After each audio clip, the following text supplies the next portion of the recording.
अभी भी national anthem को शायद बिना आंसुओं के पूरे 52 सेकंड तक स्टैंड नहीं कर सकती। It is really difficult for me.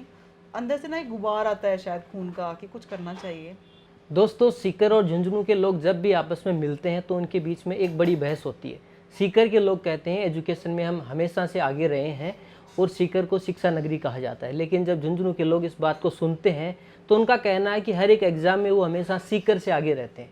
लेकिन आज हमारे साथ में है मुक्ता राव, जिन्होंने दोनों जिलों को एक साथ लाकर खड़ा कर दिया है। झुंझुनू चिड़ावा की बेटी हैं, साथ ही इनका ससुराल सीकर के नेतड़वास गांव में है। तो इस बार जब सीकर और झुंझुनू के लोग आपस में मिलेंगे तो वो बात करेंगे मुक्ता राव की कि दोनों जिले एक साथ आगे बढ़ रहे हैं और शिक्षा के क्षेत्र में दोनों ही जिले काफ़ी अच्छा कर रहे हैं। आपने आरएएस में टॉप किया, उसके लिए आपको बहुत बहुत बधाई। थैंक यू सर, आपने इतना सुंदर इंट्रोडक्शन दिया है और मैं सारे सीकर और झुंझुनू वालों को कहना चाहती हूँ, भाई मैं आप दोनों की हूँ, प्लीज़ इस बात के लिए फाइट मत करना कि मुक्ता किसकी। मुक्ता राजस्थान की बेटी है। बिल्कुल बिल्कुल, आपके ऊपर पूरे राजस्थान को गर्व है। Thank you sir. लेकिन हम ये जानना चाहते हैं कि आप आज जिस सफलता पर पहुंची हैं उसकी शुरुआत किसी न किसी सपने के साथ हुई होगी, तो वो सपना आपने कब देखा होगा? सर बचपन में तो देखिए हम बहुत टाइप के सपने देखते हैं। किसी एरोप्लेन को उड़ते हुए देखते हैं तो सोचते हैं पायलट बनूंगी। किसी डॉक्टर ने आपका अच्छा इलाज कर दिया तो आप सोचते हैं डॉक्टर भी अच्छा प्रोफेशन है, जान बचाई है उन्होंने, दर्द निवारक दिया है। हर साल एक नया सपना बनता है। पर मेरे दादाजी फ्रीडम फाइटर थे। उनके साथ में जब भी उनके सम्मान समारोह होते थे जाती थी, तब महसूस होता था कि दादाजी ने बहुत अच्छा सोशल कॉज किया है। उस टाइम कहीं ना कहीं एक इच्छा थी कि कुछ सोसाइटी के लिए करें। इनफैक्ट मैं आपको एक सच इंसिडेंट बताना चाहती हूँ कि मैं अभी भी नेशनल एंथम को शायद बिना आंसुओं के पूरे 52 सेकंड तक स्टैंड नहीं कर सकती। It is really difficult for me.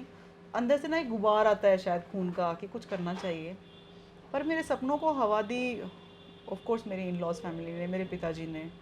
उन्होंने बहुत सपोर्ट किया। इनफैक्ट उन्होंने ये भी कहा कि मेरा एक सपना है कि तुम बनो। मैं कहा पिताजी आप कह रहे तो ज़रूर करें। बोल नहीं, प्रॉमिस नहीं, मुझे तो कमिटमेंट चाहिए कि आप करेंगे। मैं कहा ठीक है। मैंने जॉब छोड़ दी और तैयारी शुरू कर दी, और उनका आशीर्वाद रहा, सहयोग भी रहा, मोटिवेशन टाइम टू टाइम भी रहा, तो आज अब ये परिणाम आया है। बिल्कुल, ससुराल वालों ने आपको इसके लिए मोटिवेट किया, बिल्कुल। लेकिन आपका जो बेस है वो बिल्कुल झुंझुनू में ही तैयार हुआ होगा। आपकी एजुकेशन का रोल झुंझुनू के लिए बिल्कुल रहा है, तो वहाँ पर आपको किस प्रकार से सपोर्ट मिला और क्या बेस आपका झुंझुनू में बना? सर मैं सैनिकों की नगरी से हूँ, सैनिकों के शहर जिले, झुंझुनू ज़िले को हम जानते ही हैं कि सैनिकों का ज़िला है। मेरे परिवार में भी मैंने देखे हैं कि बहुत सारे लोग फ़ौज में हैं। इवन मेरे फूफा जी कर्नल हैं, और मेरे एक चाचा हैं जो बीएसएफ में हैं। तो ये फीलिंग तो सदा से ही थी कि देश के लिए कुछ हमेशा से ही करना चाहिए।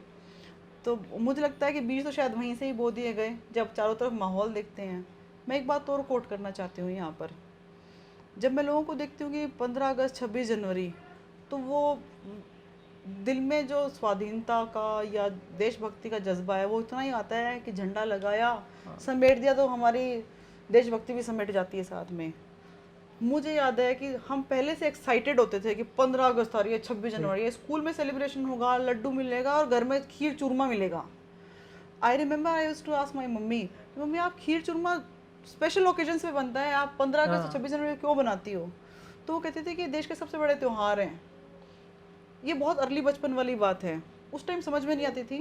पर हाँ 9-10 तक आते आते समझ में आने लगा था कि हाँ देश के सबसे बड़े त्यौहार हैं।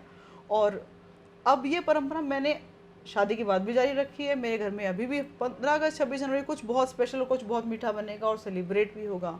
और मैं आप सबसे भी कहना चाहती हूँ, सुनने वालों को, हमें बच्चों को संस्कार देना होगा कि हमारे देश के 2 सबसे बड़े त्यौहार हैं, होली, दिवाली, ईद, गुरु पर्व। वो सब भी उतने ही इम्पोर्टेंट हैं, लेकिन ये वो हम तब मना पाते हैं क्योंकि हम आज़ाद हैं। तो हमें ये जश्न ज़्यादा बड़ा मनाना चाहिए, क्योंकि हम उनको तब मना पाएंगे जब तक हम आज़ाद रहेंगे। तो हमें आज़ादी का जश्न ज़रूर मनाना चाहिए, और हर घर में मनना चाहिए। क्यों सिर्फ लाल किले पे मन रहा है, राजपथ पे मन रहा है, या हमारे यहाँ एसएमएस स्टेडियम में मन रहा है? हर घर में मनना चाहिए। वो बीज वहीं से बोया जाएगा, हर घर में बोया जाएगा, तो ज़्यादातर जो हमारे समाज में समस्याएं उठ जाएंगी। सर बिल्कुल, आप सैनिक परिवार से बिलोंग करती हैं और वो बीज वहाँ से बोया गया। लेकिन अक्सर देखने में आता है कि जैसे आपकी शादी हो जाती है तो एक महिला के लिए पूरी ज़िंदगी बदल जाती है, वो दूसरी पारी शुरू कर देती है। हाँ, ये तो वहाँ से जब आप सीकर में आपका ससुराल है, तो वहाँ से आपका क्या शिफ्ट हुआ, बीच में आपकी पढ़ाई भी डिस्टर्ब हुई होगी, किस प्रकार से आप वापस आरएएस की तैयारी के लिए लगे? सर 2005 में मैंने एमसीए किया था। 2009 में मैंने एमटेक के लिए एनरोल कर लिया था। अच्छा। और ये बताने में मुझे बहुत गर्व है कि उस टाइम मैं प्रेग्नेंट थी, और मैंने सिर्फ इसलिए एनरोल किया कि मेरी प्रेगनेंसी और मातृत्व के ड्यूरेशन में मेरी एक एजुकेशन क्वालिफिकेशन बढ़ जाएगी। मुझे दिख रहा था कि ऑफ कोर्स ये बात है, माँ बनने के बाद छुट्टी भी लेनी होती है, जिम्मेदारी भी बढ़ जाती है। बट मैंने इसको अपने साथ चैलेंज के रूप में लिया कि जब तक मेरा बच्चा इतना बड़ा हो जाएगा कि चलने लायक हो जाए, तब तक मेरी एक डिग्री बढ़ जानी चाहिए। और ये इम्पॉसिबल था कि फैमिली का सपोर्ट हो। दूसरी बात, हर एक लड़की का जब शादी हो जाती है तो एक बार तो घबराहट होती है, नई फैमिली, नए लोग, नया कल्चर, नया system, in fact new master of life भी कहूँगी, कई लड़कियों को ऐसा लगता है। लेकिन हमें इसको पॉजिटिव भी लेना चाहिए। हमें भी तो देखना चाहिए कि 20 लोग मेरे पिछले वाले परिवार में थे, तो 20 लोग मुझे नए भी तो मिल रहे हैं। तो 20 का सपोर्ट नया ज़्यादा स्ट्रॉन्गर रहेगा मेरे लिए, अगर मैं उनमें घुलने मिलने की कोशिश करूँ और एक हाथ वो बढ़ाएं, दो मैं बढ़ाती हूँ। तो मुझे तो बहुत अच्छा सपोर्ट मिला सर, मेरी तो स्ट्रेंथ बढ़ गई जब दोनों तरफ से प्यार मिला, नई फैमिली में आई। बिल्कुल। मैं आपको अगर मेरा पर्सनल किस्सा बताऊं तो मेरी जो मिसेज है उनकी भी स्टोरी आपसे कुछ मिलती जुलती है। वो अभी आपसे एक पीछे की स्टेज में है। Great. उनकी भी पढ़ाई वगैरह शादी के बाद में एक बार छूट गई, वो भी जैसे बच्चा वगैरह है तो उस टाइम पे पढ़ाई छूट जाती है, लेकिन पिछले 2-3 साल से उन्होंने वापस अपनी पढ़ाई के ऊपर फोकस करना स्टार्ट किया है। आपको साधुवाद सर, आपके सपोर्ट के बिना नहीं हो सकता। हाँ, तो मुझे लगता है कि उनको इस इंस्पिरेशन आपका ये कहानी देखकर मिलेगी कि जैसे आप सफल हुई हैं तो उनको भी सफलता मिलेगी। साथ में हमारे राजस्थान में या पूरे देश में काफ़ी ऐसी महिलाएं होंगी जिनको आपकी स्टोरी देखकर ये इंस्पिरेशन मिलेगी। लेकिन पढ़ाई के साथ साथ में आपको घर गृहस्थी भी चलानी पड़ती है। ऑफ कोर्स सर, तो वो कई बार मैं जब बात करता हूँ तो ये लगता है कि हम घर गृहस्थी चलाते हैं, तो उस केस में पढ़ाई करना इतना आसान नहीं है। दोनों को साथ साथ में चलाना, it is only a state of mind sir. आप अपने परिवार में, पड़ोस में देखिए कितनी सारी वर्किंग वूमेन है, वो घर में एक शिफ्ट करके जाती हैं, एक शिफ्ट ऑफिस में करके आती हैं, और गेट खुलते हैं उससे पहले बच्चे उनके ऊपर एकदम टूट पड़ते हैं, गोदी ले लो मम्मा, गोदी ले लो, और उनकी फरमाइशों की लिस्ट स्टार्ट हो जाती है। वो भी तो मैनेज करते हैं। तो यदि हम ये सोच लें कि हमें हमारा काम 2 घंटे में ख़त्म करना है, तो तरीके अपने आप निकल आते हैं। तो सिमिलरली मैं सभी को कहना चाहूँगी कि घर की जिम्मेदारियों को आप ना बर्डन मत समझिए, सिर्फ ये समझिए कि मुझे ये काम करना ही है, तो जितनी जल्दी ख़त्म करूँ उतना अच्छा। दूसरा, फैमिली को भी सोचना चाहिए कि 365 दिन एक आदमी को जो घर का सारा काम कर रहा है, उसको कभी तो छुट्टी मिले। आपको भी तो ऑफिस से छुट्टी मिलती है, सैटरडे संडे मिलता है, चलिए सैटरडे नहीं मिलता, संडे तो मिलता है कम से कम। साल के 30 दिन वैसे भी CL, medical leaves, vacation leaves, बहुत सारी लीव्स होती हैं, तो कभी तो घर की महिलाओं को भी छुट्टी दीजिए। एम्पैथेटिकल और सिंपैथेटिकल नेचर वो डिज़र्व करती हैं। हम सोचते हैं दिवाली है, हमारी छुट्टी है, सबसे ज़्यादा बर्डन महिलाओं पे आता है, सबके लिए खाना पीना, मिठाई, ये वो। तो प्लीज़ उनके साथ में थोड़ा कंपैशनेट रहिए, उनको अपना पर्सनल स्पेस भी दीजिए। कभी तो ऐसा कीजिए खाना बाहर से मंगवाइए, कभी ऐसे कहिए कि आज सफाई में हेल्प कर देता हूँ, आज तुम छुट्टी मनाओ, आज हम देख रहे हैं सब सही, ऐसा कीजिए। बिल्कुल आपकी बात सही है। मैं ये बात इसलिए भी कह रहा था कि एक मिथ है कि अगर आपको आरएएस में क्लियर करना है तो आपको कम से कम 15-16 घंटे रोज पढ़ना ही होगा। क्या ये मिथ तो बड़ा है सर, ये बहुत बड़ा मिथ है और बहुत एब्सोल्युटली झूठा मिथ है सर। 15 घंटे तो कोई पढ़ ही नहीं सकता, 24 घंटे का टाइम है। अगर आप 15 घंटे पढ़ लिए तो सिर्फ 9 घंटे आपके पास बचते हैं, उसमें आपको घर भी देखना, बच्चा भी देखना, खाना खुद भी खाना है, खुद के लिए डेली रूटीन का टाइम निकालना है। ये तो सर हो ही नहीं सकता। 4-5 घंटे सर बहुत है। ये इसलिए बता रहा हूँ कि मेरे एक फ्रेंड है जी, वो अभी टीचर की एग्ज़ाम के लिए तैयारी कर रहे हैं, और अभी जब मैं उनसे बात करता हूँ तो वो मुझे अक्सर यही बताते हैं कि मैं रात को 2 बजे सोया था, 3 बजे सोया था, फिर सुबह 6 बजे वापस उठ गया, मैं रोज़ 15 घंटे पढ़ाई करता हूँ। तो मेरे दिमाग में ये विचार आता है कि आप इतना ज़्यादा पढ़कर क्या अपने दिमाग को उतना शार्प रख सकते हैं, इतना 16 घंटे पढ़ाई करके? मैं आपके माध्यम से सभी लोगों से अनुरोध करना चाहूँगी। एक आदरणीय आईपीएस मनोज कुमार शर्मा जी हैं, उनकी बायोग्राफी रिलीज़ हुई है, अनुराग पाठक जी ने लिखी है, और उसका नाम है 12th फेल। वो 12वीं क्लास में फेल हो गए थे। उस बायोग्राफी को एक बार ज़रूर पढ़िए, उसमें उन्होंने इतनी अच्छी अच्छी टिप्स दे रखी हैं। वो कहते हैं जब आप पढ़ना शुरू करते हैं तो एक डिजिटल वॉच रखिए, स्टॉप टाइमर लगाइए, और फिर एक्चुअली कैलकुलेट कीजिए आप कितना घंटा पढ़ रहे हैं। वो ही आपका रियल टाइम है। बुक लेके बैठे रहना, कॉन्सेंट्रेट नहीं कर पाना, ये सारी चीज़ों को आप पढ़ने के टाइम में मत इंक्लूड कीजिए।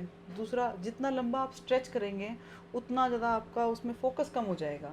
कम समय के लिए पढ़िए, लेकिन कंसंट्रेशन से पढ़िए, ये मेरी एडवाइस है। बाकी ऐसा हो सकता है कि आपके मित्र इतना टाइम दे रहे हो, पर उनको भी मेरी छोटा भाई समझ के अनुरोध है कि भाई कंसंट्रेट करने के लिए प्रॉपर नींद बहुत ज़रूरी है। वैज्ञानिक मेथड है, ये तो मेडिकल प्रूवन मेथड है कि कम से कम 7 से 8 घंटे सोइए आप। मैं आपसे रिक्वेस्ट करूंगा कि एक बार आप हमारे दर्शकों को थोड़ा सा ये बता दें कि आपके पढ़ने का शेड्यूल क्या था, कि जैसे आप कितने टाइम पढ़ाई करती थी और किस प्रकार से वो गैप वगैरह पढ़ाई में रखते हैं। सर, मैं एक मॉर्निंग पर्सन नहीं हूँ। जिस दिन छुट्टी हो हस्बैंड की, उस दिन तो मैं 8:30-9 बजे उठना पसंद करती थी।